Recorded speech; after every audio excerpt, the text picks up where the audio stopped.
Tapos pupunta doon si Julian, paparinig sa akin. Alam niyo ito napakadali lang niya kung ginawa. Promise. Ganun talaga pag in love. Okay. Titigan ko siya. Basahin ko lang ginawa ko sa kanya.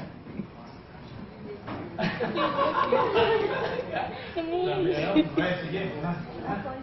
Ba't ano ba akala mo yung babasahin? Hindi, siyempre tutulayin mo muna sa kanya.